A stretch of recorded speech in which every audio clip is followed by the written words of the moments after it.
Kemudian beliau juga memberikan contoh, Pak, ya, bahwa kesombongan, merasa dia lebih bagus, lebih hebat, yang lain rendah, itu merupakan salah satu dari sifat-sifat orang munafik. Makanya firman Allah Subhanahu wa taala yang menceritakan bagaimana Abdullah bin Ubay bin Salul, seorang munafik. Apa kata beliau? Apa kata dia salah satunya? Dalam surat Al-Munafikun. Yaquluna,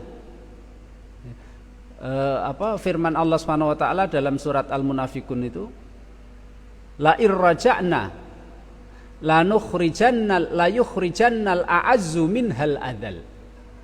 Yaquluna la irraja'na la yukhrijannal a'azzu minhal adal.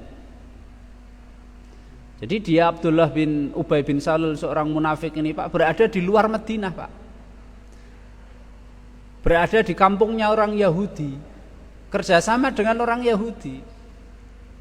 Nah, dia ngomong kepada orang Yahudi, nanti kalau aku pulang ke Madinah, orang yang lebih mulia, maksudnya dia akan mengusir orang yang lebih hina dan lebih rendah. Dia merendahkan Nabi Muhammad.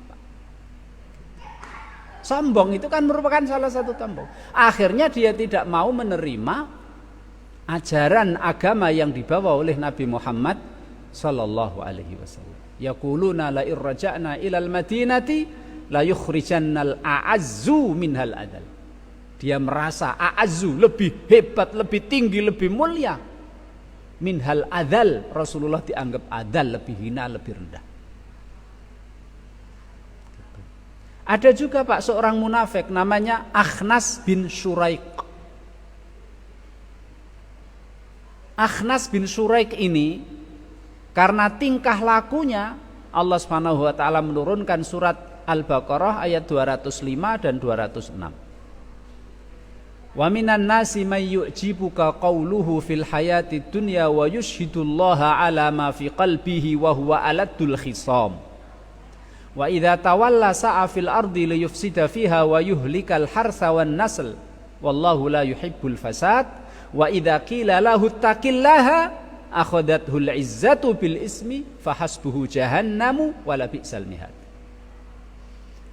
Di antara orang itu ada yang ucapannya manis, pandai bersilat lidah, pandai menyenangkan hati Nabi Muhammad.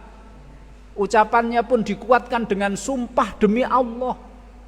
Aku ini mengikuti ajaranmu Muhammad. Ajaranmu adalah bagus, membawa kebenaran, membawa kedamaian. Saya terpesona dengan ajaran yang kau bawa. Sampai Rasulullah terheran-heran, Pak. Bagus banget ucapan orang. Tapi, Pak, ketika dia meninggalkan Rasulullah, mau pulang ke kampung, ke kabilahnya, meninggalkan kota Madinah, di pinggir kota Madinah mereka melewati ada beberapa sahabat yang mempunyai kebun kurma, Pak. Dia dan rombongannya itu akhirnya masuk ke kebun kurma itu, orangnya dibunuh. Keledai-keledai yang bekerja di kebun itu juga dibunuhi, dan kebun kurmanya dibakar oleh seorang munafik yang namanya Akhnas bin Syuraik. Orang seperti ini, Pak, wa idza qila lahu taqillah, kalau dikatakan kepada dia, dinasihati, takutlah kepada Allah, Mas, itu perbuatan haram, jangan begitu. Akhadathul izzatu bil ismi, merasa bangga dengan dosa, Pak, merasa bangga dengan maksiatnya.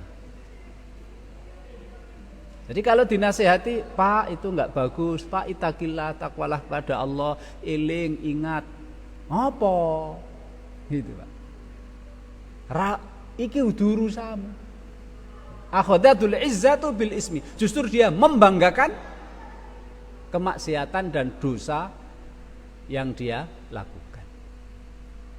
Nah itu, Pak.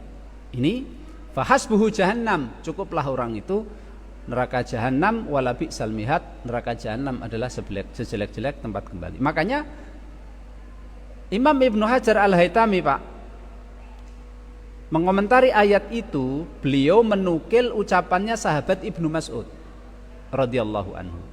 Beliau mengatakan begini, kafa birrajuli isman idza qila lahu taqillaha ayyakula 'alaika binafsi. Cukuplah seseorang mendapatkan dosa jika dia dinasehati, takwalah kepada Allah, eling, ingat. Kadang-kadang ingat mati, kadang-kadang ingat dosa, ingat anak-anakmu. Kowe iki wis tuwa, kandhanane kok angel, kon salat kok emo, kon poso Ramadan kok emo,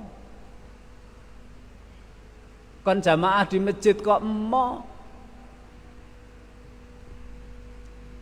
Cukup orang itu mendapatkan dosa jika jawabannya adalah alaika binafsik. Apa itu artinya alaika binafsik? Urusan awakmu dhewe, rasa ngurus aku.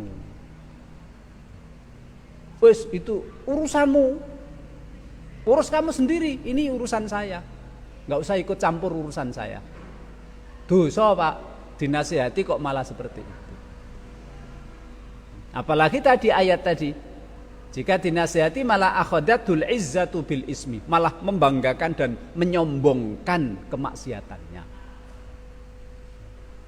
Jangankan menyombongkan kemaksiatannya, jelas-jelas dosa.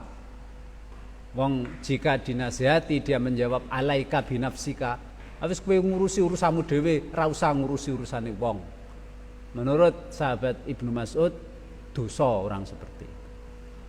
Mestinya kalau dinasihati, meskipun mungkin dia tidak mau menerima nasihat karena nasihat itu kebenaran, mestinya kan ya matur nuwun, Pak, ya kan dikasih nasihat. Terima kasih gitu. Terserah dia nanti ikut atau tidak, udah urusan dia. Tapi kalau sudah mentah-mentah seperti itu tuh banyak, Pak, sekarang itu. Dinasihati malah udah urus urusanmu sendiri. Ini urusan saya. Ngapain kamu ngurusi orang lain? Naudzubillahi min dzalik. Ya maksiat yang kamu lakukan, kalau kita tidak amar ma'ruf nahi mungkar, menghentikan maksiatmu, nanti kalau Allah menurunkan azab, murka, siksa, hukuman di dunia ini yang kena bukan kamu tok monyong, kan gitu, Pak. Yang kena kita semuanya. Ini yang dikatakan oleh sahabat Ibnu Mas'ud. Kemudian Bapak yang